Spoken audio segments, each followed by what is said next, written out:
तुम्ही पाहत आहात MCN न्यूज मराठी। अमरावती जिल्ह्याच्या अंजनगाव सुर्जी येथील ग्रामीण रुग्णालयात एका अनाथ विद्यार्थिनीवर उपचार सुरू असताना संबंधित निवासी शाळेच्या प्रशासनाकडून झालेल्या निष्काळजीपणाचा धक्कादायक प्रकार समोर आला आहे। कुमारी समीक्षा रवींद्र इंगळे राहणार विश्रुळी इयत्ता 7वी ही अनुसूचित जाती व नवबौद्ध मुलींच्या शासकीय निवासी शाळा पांढरी खानापूर तालुका अंजनगाव सुर्जी येथील विद्यार्थिनी असून तिला पोटदुखीच्या त्रासामुळे रुग्णालयात भरती करण्यात आलं होतं। सदर विद्यार्थिनीचा सोमवारपासून उपचार सुरू असतानाही शाळेच्या मुख्याध्यापिका किंवा अधीक्षिका यांनी एकदाही रुग्णालयाला भेट दिली नसल्याचा गंभीर आरोप पुढे आला आहे। चौकीदाराने मुलीला रुग्णालयात दाखल केल्यानंतर शाळा प्रशासनाने पुढील जबाबदारी झटकून टाकल्याचे चित्र दिसून आले। मुलीची तब्येत अधिकच बिघडत गेली असून तिला रक्ताच्या उलट्या देखील झाल्या, त्यामुळे ती भयभीत झाली होती। तिच्यासोबत तिची वृद्ध आत्या देखील तिथेच आजारी पडली आणि तिलाही सलाईन लावावी लागली। या संपूर्ण घटनेत विद्यार्थिनी पूर्णपणे असहाय्य अवस्थेत असल्याचे दिसून आले।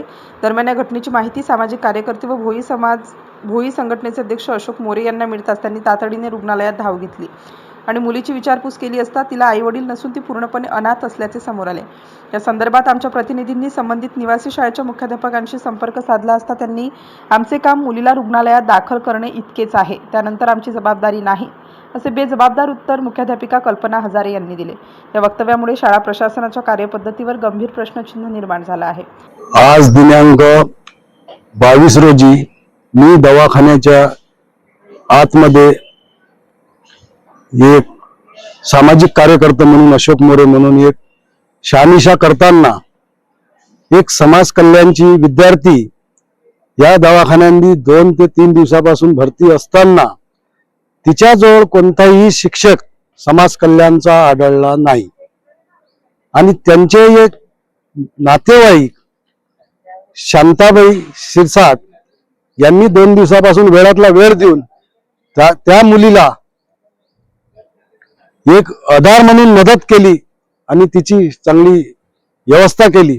पण हे समाज कल्याणचे विद्यार्थी समाज कल्याण निवासी आश्रम शाळा हे विद्यार्थी घडवण्यासाठी आहे की फक्त नुसता देखावा करण्यासाठी आहे आश्रम।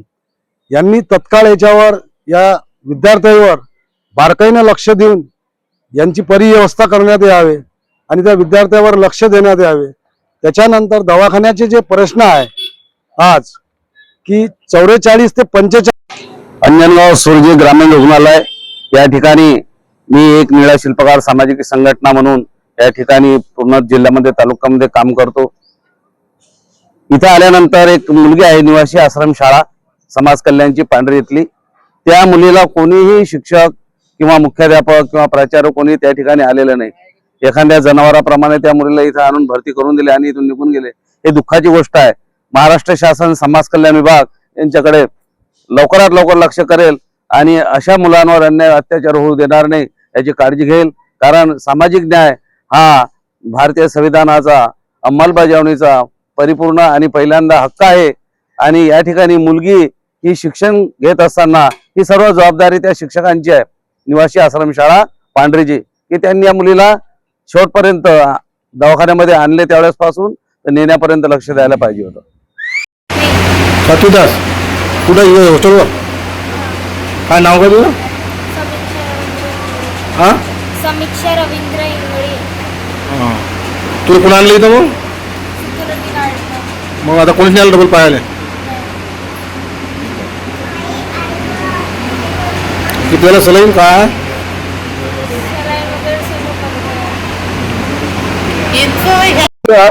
मी सोमवार पासून भरती मी भाषी आहे। तुम्हाला माहित झालं मग? मला माहित नाही झात नव्हतं इथं साधं या दवाखान्यात आणलं म्हणून याईनं केला फोन। समीक्षा इंगळेनं मी भाषी फोन केला, बापूत नेले सुनील नाही अनिल शिरसाटले, तो अनिल शिरसाट इथं अगोदर आला पा आले। मग मला फोन केला, मला फोन काकी म्हणे समीक्षा दे इथं भरती केलं, तू डब्बा गिब्बा कर म्हणे आणि मग मला आले घ्या आले युवराज शिरसाट। तुम्हाला काय फोन दिले? मग मी इथं आले, मला कोणीच नाही दिसलं। बरं इथल्यानं 5-10 झालं। त्या मुलीला आई वडील नाही का? नाही आई वडील नाही।